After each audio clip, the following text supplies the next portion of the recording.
some response on the Kafka hire for the Lions. Lions need a new defensive line coach. The front seven was healthy and didn't perform. John, would you like to see that move made? Yes. I think that's where I would like to see the biggest improvement, because that group, other than, the typical injuries of Davenport, everyone else was healthy. Lee McNeil got healthy, but we didn't see his impact. DJ Reader was there. Tyleik Williams was there. We did see some guys play better, but as a unit, no. That's where I think they do need the biggest improvement, just because in the secondary, health will make a big difference. Sure. Up front, it's about performance and scheme. So they lost Terrell Williams. He joined the Patriots staff. Yeah. So they had to replace him, and was it Casey Rogers came in? Yeah. And had some familiarity with Dan and some of the coaching tree. And Dan will have to make that determination. Is it that Casey Rogers, a year under his belt, can tweak things, or they need to tweak his job? I mean, some of this is they got to see how these defensive staffs get shaken out across the league, as there's still a bunch of openings. But it would stand to reason that they need an upgrade on the defensive staff, even with Kelvin Shepard coming back as the DC. Mm-hmm. Guys, I agree with you guys. The emphasis needs to be on the defensive side of the ball. DC and Brad Holmes love the offense, while the defense is continuously in the bottom third of the league. Signed, Jim. Going to have to be a top 10 defense. You got to get there one way or another. Yeah, and it can be personnel's the best way, because then you just win one-on-ones, but scheme has to complement it. Yes. And I ultimately do think that Ali McNeil, a year removed from his ACL injury, Tyleik Williams in his second year, obviously Aiden Hutchinson, but I think there are some things that you can do opposite him, and I know there's the argument for Al-Quadin Muhammad as a pass rusher. Fine, he was able to get double-digit sacks. It wasn't that wasn't there. It wasn't there quick enough or reliably enough throughout 17 games. But he's also a pass rush guy. What are you going to do for 3 downs? Yeah. Because Marcus Davenport's not the answer. Josh Pascal's not the answer. Right. Levi Onwuzurike's not the answer. Guys, I think it's smart the Lions hired their replacement OC in case Petzing is fired midseason. I also think Shep could use a high-level defensive assistant, since it took him 17 weeks to figure out they needed to run zone coverage. Signed, Kendo.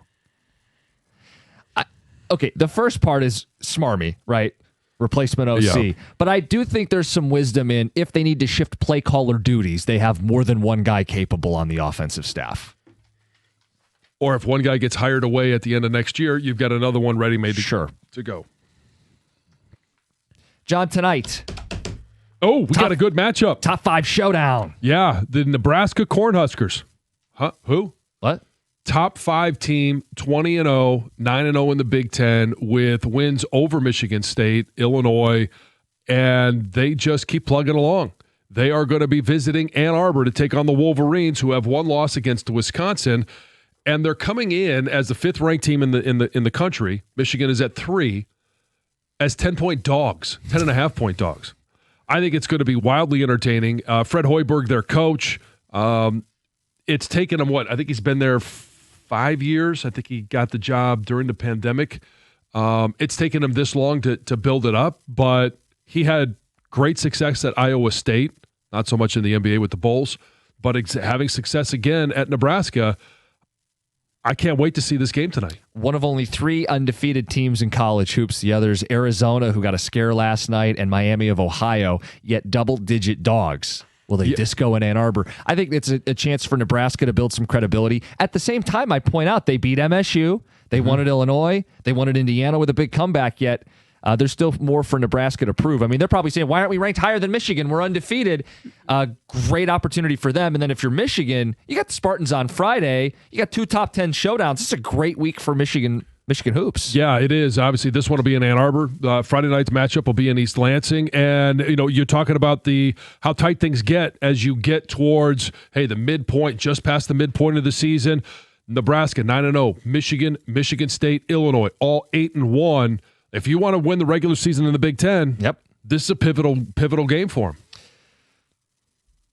Do you think Michigan crushes them? I bet you it's pretty close. I think it'll be close.